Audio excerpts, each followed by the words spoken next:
My boyfriend booked a Valentine's cabin in Tennessee that doesn't exist on any map, but somehow sent us a confirmation email. He swore he just booked it last week, but the reservation was dated 2021, listing me as the guest and him as the delivery driver. We were never meant to leave that Valentine's weekend alive. Maya and Leo had been together 3 years.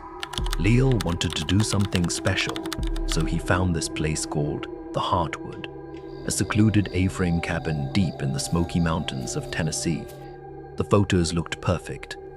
Cozy fireplace, huge windows, total privacy. They arrived late Friday afternoon.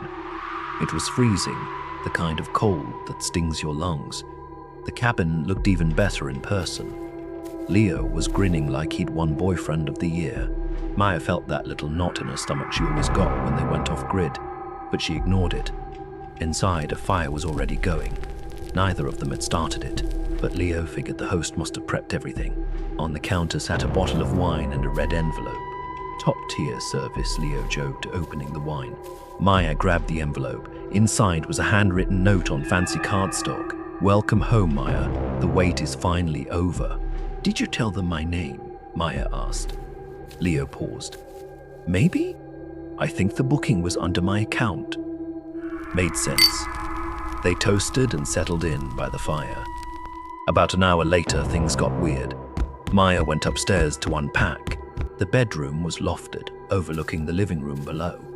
On her pillow sat another red envelope. She opened it, expecting maybe a cheesy Valentine's note from Leo. But the ink looked almost wet, freshly written. "I know you still check the closet for monsters. Don't worry. The monster isn't in the closet this time." Maya's stomach dropped. Since she was 5, she'd had this weird habit, checking closets before bed. She'd only mentioned it to Leo once, years ago, in passing. "Leo," she called down, "very funny. You're freaking me out." He looked up, confused. "What are you talking about?" His face was totally innocent. He wasn't messing with her. And this handwriting? Sharp, jagged. Nothing like Leo's chicken scratch. Dinner was quiet. The wind picked up outside, rattling the windows. The cabin that felt cozy an hour ago now felt like a trap. Maya went to the bathroom to splash water on her face. Tucked in the corner of the mirror was another note. "Do you remember the water, Maya? How the lake tasted when you almost drowned at summer camp? It'll be quicker this time." No water, just the dark. Her hands started shaking. She'd never told Leo about that. She'd never told anyone. That memory was buried deep. She ran back to the living room. "We need to leave, right now." "What? Why?" Leo stood up, seeing how pale she was.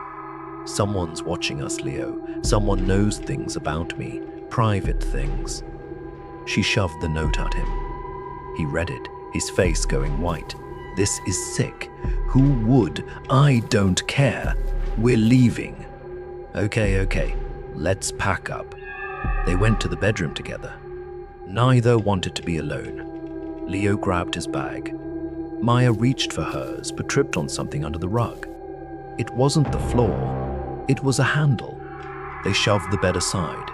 Underneath was a trapdoor with a padlock, but the padlock was open, just hanging there. Leo pulled the door up. The smell hit them first, bleach, dirt, something stale. He shined his phone light down. It wasn't a basement. It was a shallow pit, maybe 4 feet deep. The bottom was lined with industrial plastic, and in the center, zip ties, duct tape, and a long serrated knife. A kill kit, ready and waiting. Maya backed against the wall. "That's for me." Those notes, they knew. "That's for me."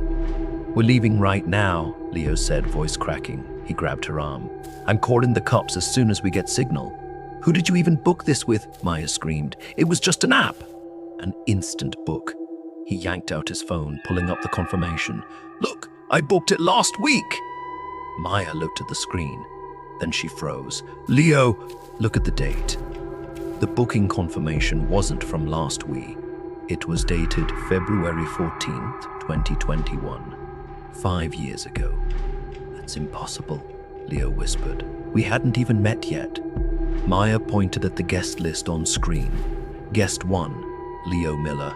Guest 2, Maya S. Subject: it has my name on a reservation from before we knew each other. Then the phone glitched. Signal dropped to 0. The text changed. Reservation status, processing disposal. A loud thud echoed from downstairs. Then another. Something was trying to get in. The window. Leo grabbed a lamp and smashed the bedroom window. Glass shattered, but behind it was solid wood. Someone had bolted shutters from outside. The pounding stopped. Silence. Then click. The front door unlocked. Heavy footsteps on the stairs. Slow. Deliberate. A voice drifted up. Leo's voice, but wrong. Choppy. Spliced together. Top tier service. Leo's eyes went wide. That's me. That's my voice. A figure appeared at the top of the stairs. Host uniform. Smooth, featureless mask. Holding a ledger. Reservation expired. Leo charged, tackling the figure. They tumbled down the stairs. Maya grabbed the fire poker and swung with everything she had, striking the figure's head. It made a wet, hollow sound. The thing collapsed like a puppet with cut strings. No blood. Just stopped. The car. Go! Leo yelled. They didn't look back. They ran barefoot into the snow, jumped in the SUV. Leo's hands shook so bad he dropped the keys twice. As the headlights swept across the cabin, Maya saw them in the tree line. Dozens of masked figures, just standing there, watching, not chasing, observing. They drove until the tank was empty, stopping at a police station 3 towns over. The cops found the cabin, found the trapdoor, found the plastic-lined pit. But no figures, no notes, no booking records. The property had been abandoned for a decade. The previous owners died in a murder-suicide 5 years earlier, on Valentine's Day. Maya and Leo are still together, but they don't celebrate holidays anymore. No vacations. Sometimes Maya finds red envelopes in her coat pockets.